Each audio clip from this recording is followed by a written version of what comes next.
Siva 77 media நேயர்கள் உங்கள் அனைவருக்கும் எனது நெஞ்சம் நிறைந்த வணக்கம்.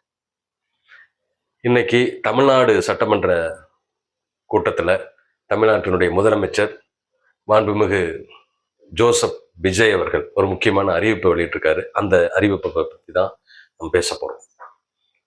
அதுக்கு முன்னாடி ஒரு அன்பான வேண்டுகோள், சிவா 77 மீடியாவை நீங்கள் சப்ஸ்கிரைப் பண்ணணும். நிறைய பேர் லைக் பண்ணுறீங்க, பார்க்குறீங்க. சப்ஸ்கிரைப் பண்ணனா ரொம்ப எனக்கு சப்போர்ட்டாக இருக்கும்.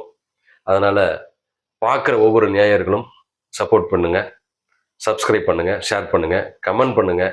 எதை பற்றி பேசணுங்கிறத நீங்கள் சொன்னீங்கன்னா கூட நான் அதை பற்றி நான் பேசுவேன். நன்றி.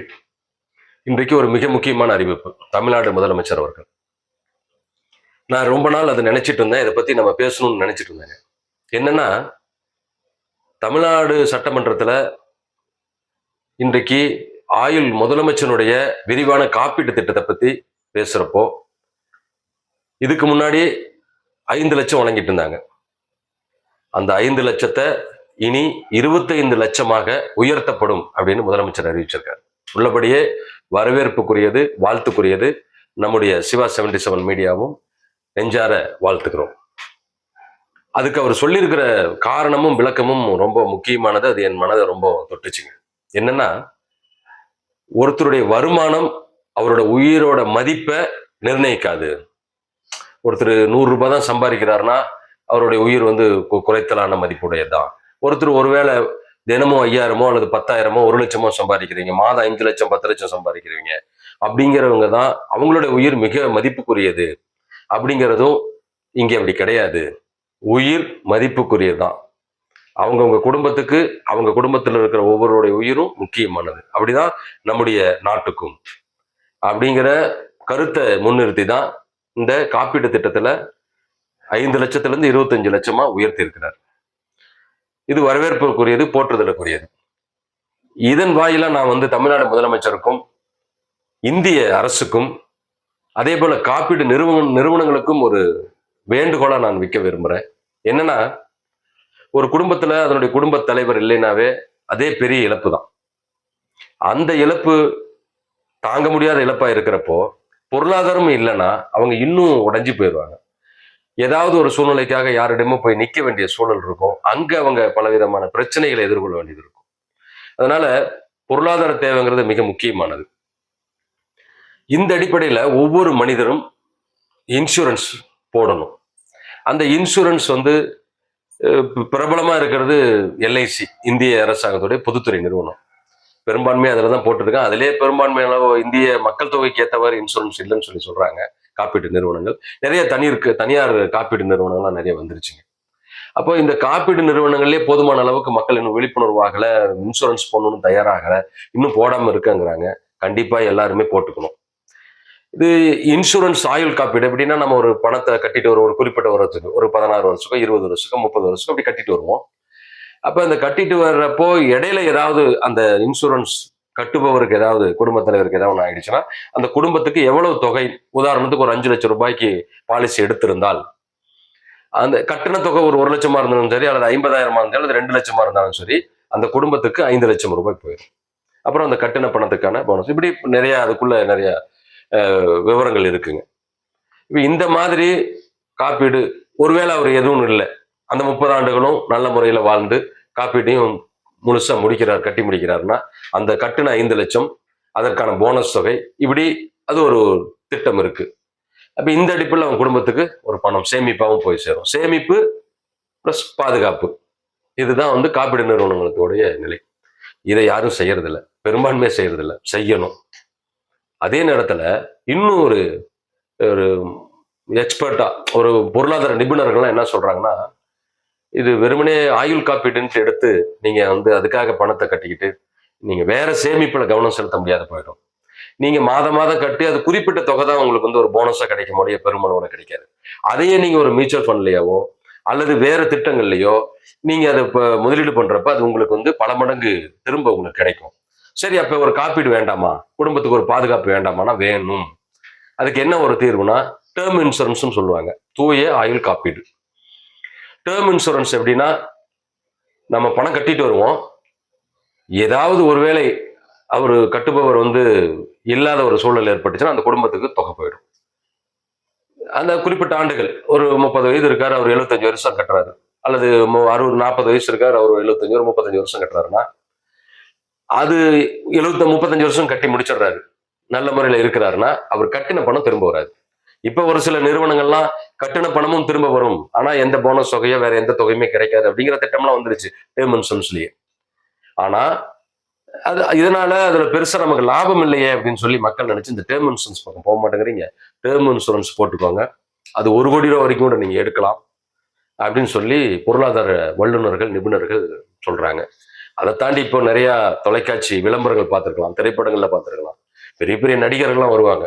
டேர்ம் இன்சூரன்ஸ் எடுங்க, நீங்க இல்லைன்னா அந்த குடும்பத்துக்கு யார் ஆதரவு, நீங்க அந்த குடும்பத்தை அனாதையா விட்டுட்டு போவீங்க, அதனால நீங்க டேர்ம் இன்சூரன்ஸ் எடுத்தா உங்களை மாதிரியே இருந்து அந்த குடும்பத்தை பொருளாதார அளவுல காப்பாற்றும் அப்படின்னு நிறைய நடிகர்கள். மகிழ்ச்சி தான். ஆனா பெரும் நிறுவனங்கள்லாம் டேர்ம் இன்சூரன்ஸ் எப்படி கொடுக்குதுன்னா, எல்லாருக்கும் பேப்பர்ல எல்லாம் பார்த்திருப்பீங்க, மாதம் 450 ரூபாய் அல்லது 600 ரூபாய், 750 ரூபாய், 900 தான், 1000 தான் அப்படின்லாம் வரும். மாதம் 1000 தான். 1000 ரூபாய் போட்டுக்கிட்டீங்கன்னா 1 கோடி ரூபாய் டேர்ம் இன்சூரன்ஸ் பாலிசி உங்களுக்கு வழங்குகிறது. குடும்பத்துக்கு ஒரு பாதி, ஒரு டீ குடிக்கிற செலவு தான், ஒரு காஃபி குடிக்கிற செலவு தான் அப்படின்லாம் விளம்பரம் வரும். இதையெல்லாம் பார்த்துட்டு ஒரு சாமானியன் போய் கேட்டா, ஒரு மாதம் ஒரு 15,000 ரூபாய் சம்பாதிக்கிறாங்க, அல்லது 20,000 ரூபாய் சம்பாதிக்கிறாங்க, 10,000 ரூபாய் சம்பாதிக்கிறாங்க அப்படின்னா அவங்களுக்கெல்லாம் 1 கோடி ரூபாய் பாலிசி எடுக்க முடியாது. உங்களுடைய வருமானம் என்னன்னு கேட்பாங்க. ஒரு பல விதமா சொல்றாங்க, அதை நீங்க ஆய்வுக்கு படுது. ஏன்னா நான் காப்பீடு தொடர்பாவோ அல்லது நிதி தொடர்பாவோ முறைப்படி அரசு பதிவு செய்யப்பட்ட அல்லது அங்கீகாரம் பெறப்பட்ட ஆள் கிடையாது. நான் அனுபவத்திலிருந்து நான் சொல்றேன், அனுபவத்திலிருந்து கேள்விப்படுறதுலேருந்து நான் சொல்றேன். அப்போ அவங்க கிட்ட போய் கேட்கிறப்போ உங்களுடைய வருமானம் என்னன்னு கேட்பாங்க. 15,000னா உங்களுக்கு 1 கோடி ரூபாய் வராதுங்க. எவ்வளவுதான் வரும்? ஏதாவது நான் சம்பாதிக்க தகுந்த மாதிரி அதை எடுத்துக்க முடியுமானாலும் அதையும் நிறுத்திட்டாங்க. குறைஞ்சபட்சமா 50 லட்சம் தான் அப்படின்ட்டாங்க. அப்போ குறைஞ்சபட்ச ஊதியத்தில் இருக்கிறவங்க அந்த டேர்ம் இன்சூரன்ஸ் எடுக்க முடியாது. யார் எடுக்க முடியும்? அதிகபட்ச ஊதியம் உள்ளவங்க தான் எடுக்க முடியும். ஏங்க 5 லட்சம் வருஷம் மாசம் சம்பாதிச்சாதான் கொடுக்குமா? 20 மடங்கு நாங்க அவருடைய வருமானத்துல இருந்து 20 மடங்கு நாங்க தருவோம், 1 கோடி ரூபாய். அப்ப 1 கோடி ரூபாய்னா 5 லட்சம் ரூபாய் சம்பாதிக்கணும் அப்படின்னா அப்ப அவங்க உயிர் தான் உயிரா? அவர் இல்லைன்னா அந்த குடும்பத்தை நடத்த முடியாதுன்னா யார் இல்லைனாலும் அந்த குடும்பத்தை நடத்த முடியாது. குடும்பத்தை நடத்துகிற ஆணோ பெண்ணோ, யாரு தலைமை தாங்கி, யாரு பொறுப்போட, யாரு வேலையில இருந்து அந்த குடும்பத்தை நடத்துறாங்களோ அவங்க முக்கியமானவங்க தான். குறைந்த சம்பளம் உங்களுக்கு இந்த பாலிசி இல்லை அப்படின்னு சொன்னா இது எந்த விதத்துல நியாயம்னு பல நாள் நான் யோசிச்சிருக்கேன். இதை தமிழ்நாடு அரசு முயற்சி பண்ணுமோ, அல்லது மத்திய அரசாங்கம், இந்திய ஒன்றிய அரசு முயற்சி பண்ணுமோ, அல்லது காப்பீடு நிறுவனங்களோ முயற்சி பண்ணுமோ எனக்கு தெரியாது. என்னுடைய வேண்டுகோள் என்னன்னா, முதலமைச்சர் இன்னைக்கு சட்டமன்றத்தில் சொன்ன மாதிரி அனைவரோட உயிரும் முக்கியமானது, அவருடைய வருமானம் அந்த உயிரின் முக்கியத்துவத்தை தீர்மானிக்காது அப்படிங்கிறத கருத்தில் கொண்டு இந்த டேர்ம் இன்சூரன்ஸும் அல்லது ஆயுள் காப்பீடும் அனைவருக்கும் வழங்க வேண்டும். இப்ப அவங்க 1000 ரூபாய் கட்டக்கூடிய நபரா இருக்கிறவங்களுக்கு இன்சூரன்ஸ் கொடுக்கறதுன்னு ஒரு முறை, அது ஒரு முறையா? அல்லது நீ 5 லட்சம் சம்பாதிச்சாதான் உனக்கு கொடுப்பங்கிறது முறையா? நீ சொல்ற நீங்க இன்சூரன்ஸ் கம்பெனி அந்த காப்பீடு நிறுவனங்கள் சொல்றது என்னன்னா, மாதம் 1000 ரூபாய் கட்டினா போதுங்க, 1500 ரூபாய் கட்டினா போதுங்க, 2000 ரூபாய் கட்டினா போதுங்கிறாங்க. அந்த 2000 ரூபாய் கட்டக்கூடிய நபர்களுக்கு இந்த காப்பீடு கொடுக்கணுங்கிறது தான் முறை. 2000 ரூபாய் கட்டவே முடியாது எனக்கு காப்பீடு கொடுன்னா அது தப்பு. அந்த 2000 ரூபாய் கட்டுறதுக்கு அவர் தயார், 1000 ரூபாய் கட்டுறதுக்கு தயார்.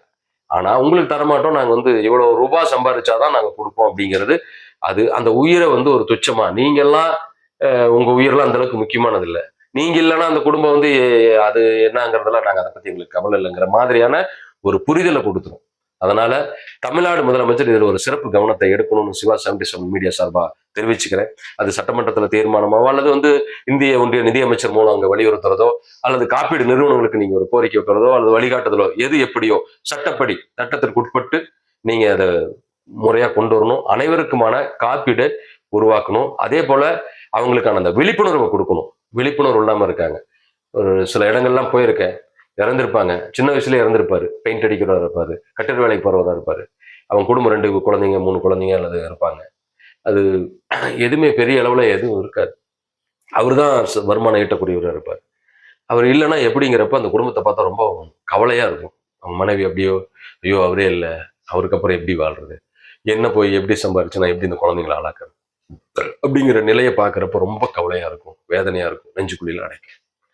அப்ப ஏன் இந்த மக்களுக்கான அந்த விழிப்புணர்வு இல்லை? அல்லது அரசு தான் அதை சொல்லணும். தனிநபர் போய் சொல்ல முடியாது இல்லையா? நிறைய ஏஜென்ட்டுகள் இருக்காங்க, முகவர்கள் இருக்காங்க, அவங்க போய் சொல்லலாம். ஆனா அவங்கள வருமானம் ஈட்டுபவரா பார்த்து ஒரு சிலது புறக்கணிக்கிறதுக்கு வாய்ப்பு இருக்கு. ஆனா அரசே அதுக்கூட முக்கியத்துவத்தை வலியுறுத்துறப்போ ஒவ்வொருவரும் காப்பீடு எடுக்கிறதுக்கான ஒரு பெரும் வாய்ப்பு இருக்கும்.